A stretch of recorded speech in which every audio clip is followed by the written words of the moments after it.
So you want a salary increase and you don't know how to approach your boss. I think it's really important to know that what's possible in the range. So when I was working at a job where I was in a particular position, there's a salary band. I think most position has one, right? It's set. It's like, okay, this job is between 100,000 to 120,000 or something like that, right? Like that range. So then, then there'll be the next job that'll be like from 120 to like 140 or something like that, right? Like there are ranges. Yeah. So the first thing is like to understand where you sit in the salary band and if that's even a possibility. Because if you're very high end on that salary band, it's usually very difficult to hit right to the top. Because right to the top generally has like, oh, you've got to be such a superstar performer that probably in history no one have ever signed off anything like that, and they don't want to take the risk that like, why are you the first one? Because if you to be a superstar, you might have to perform like 10 people's job basically to meet that, because you're just a human. You have to perform that you totally exceeded expectation to like infinity and beyond. It's like so most people don't like to sign up on that very top because it's so hard to do. So just know what's possible. Now if you go, okay, actually I am sitting here. If you're sitting at the top, you've got to ask for something else. So what can they give you instead? Mine was, hey, I got my company to pay for my MBA. It's like $60,000 something, right? So it's like this plaque behind me. How did I get someone to pay like $60,000? Like imagine if you had to pay this out of your own pocket, $60,000. Isn't that better than asking like, a $5,000 salary increase? $60,000, right? I spoke to someone a couple of months ago and they told me they're doing the MBA and it costs about $80,000. So I don't know how much they cost right now, but it costs a lot of money. So if this is something you want, why not get your employer to pay for it? Then coming out of your own pocket, right? Think like smarter, like, you want to think not just in cash terms. Sometimes other things are even non-monetary things are even better. So you got to think about that, because they may have a budget for that, allocated for that, which makes it a lot more possible than salary budget, which tends to be very, very tight now. Probably trying to fire as many people as possible to save costs, because salary is like the biggest expense.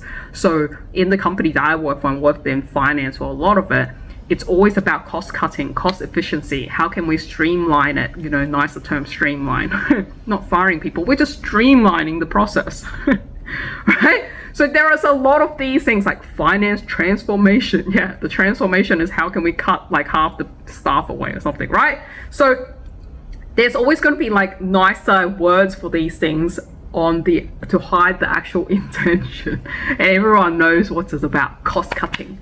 So there will be elements in the budget that don't tend to get watched as much. So for example, IT budget tends to be like a mysterious box. Like people don't like touching the IT budget because IT cost is like, they're like wizards. IT people are wizards. You don't really know how much it costs, and even when it costs something, you know that it's going to go over budget, it's going to go over time, but no one knows what to say to these IT people, because they just seem to accept whatever IT people say to them, because it's like, oh, well, this is not what you said when we agreed on them, so these are add-on modification that you asked for, and people's just like, yes, that's what I said.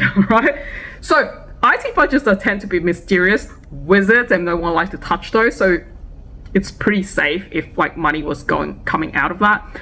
There are budgets allocated to like training. So there tends to be like a space here for the right people. You just got to demonstrate that you are the right candidate for it. So, all right, so let's talk about how I got my MBA then, because that's a fair chunk of money. And if that's something a conversation you want to navigate about, then this will be helpful. Confronting someone directly to set up a formal meeting, that is hard, because nobody wants to actually sit down and talk about your future necessarily. Like what's it to them? You know what I mean? Like, they have really busy days. So what you kind of want to do is try and catch people when they like in a good mood and kind of in between meetings. Don't think of it as like so official, because when you want to ask for something, sometimes you don't know who the right person is to talk to first. Maybe you can get advice from somebody, but just do it in a casual, informal context, like in between meetings, right? When you are just walking next to that person and you happen to catch them, be friendly and say something, right? Bosses that are higher up, they earned their way there, and people that earned their way to anything love giving advices, love helping people out actually where they can, right? Where it doesn't consume their brain energy because it's this easy answer for them. Who doesn't want to do that? Who doesn't want to show that they are smart? Who doesn't want to show that, hey, there's someone that can, like, you know, get things done? Like, if it takes them like 2 seconds to answer you, and they feel really good about it, they're gonna love it. Like, it's a good conversation. So I reached out to someone that has like the power and also the insights, and I approached them and basically asked, hey, I've been working here for 8 years. You know that I'm loyal, you know that I'm hardworking. I want to stay here, like I'm here for this company, and I'm looking to be sponsored for my MBA. Would you be able to help me write this brief? All right, that's all. I asked something like that, right? So the brief is basically a letter. It's like a letter you have to give in to HR to justify why they should pay for this thing, right?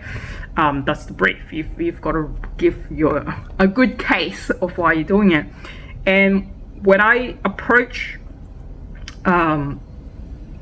this senior management about this, he was so helpful. He's like, yes, of course. He's like, why don't you just write a draft first and I'll have to take a look at it. And so I did that, and my draft was kind of terrible, right? It was like relatively terrible. I just didn't know the right languages and kind of the angle to use it at. I kind of just like wrote down the essential things. It's like, this is how much it costs and these are the subjects I want to like study, so will you pay for it, kind of thing. Like, mine was like that, where when he saw it, he was like, and he just kind of nudged me in the right direction of, you know, thinking from the perspective of like more on why do you think it's important that the company invests into you. And I told him, well, because I'm here to stay, and you know, like all the people that are like older than me, which is like a lot of them, they've been here for a long time, like need someone to fill in that shoe, right? Fill in their shoe. Like, who's the next batch of people that's going to fill that in? And as we talked about that, he's like, yes, exactly. So we're talking about succession plan then, yeah? So it's like, oh, succession plan, that's the terminology I'm looking for, right? So but these wordings are not in my head. I don't know how to say it that way. So when he said it, it's like, oh, okay, I'm writing it down. So he just, you know, so he gave me pointers like that, and that really helped, because that's like, you got to speak the right language. Yeah, languaging matters. You got to speak the right language. This goes for everything. Whoever we are talking to, unless we are speaking their language, it's not going to get accepted. So you got to if you don't have the right language, you got to either find the right language by talking to the people that is going to give you that language so you can note it down, or you got to get the insight from the people that knows it to give you that advice. Otherwise, you can sit here, like I could sit there and think for 10 hours, a week, a whole month, a whole year. Like, I would still not come up with those terminology. So we need to like just acknowledge and accept that we are not everything. We don't have everything in our brain. That's why we are not there or there or there, right? If we want something and we haven't done it in our life, we don't have that data point in our head. So don't try to think of how to do that. Ask someone that has done it. Ask someone that has done it. What is their approach? ask someone that has the insight on knowing the people that has done it and what's involved, the process. Ask those people. They can give you the right direction. They can give you the right advice to get to where you want to go.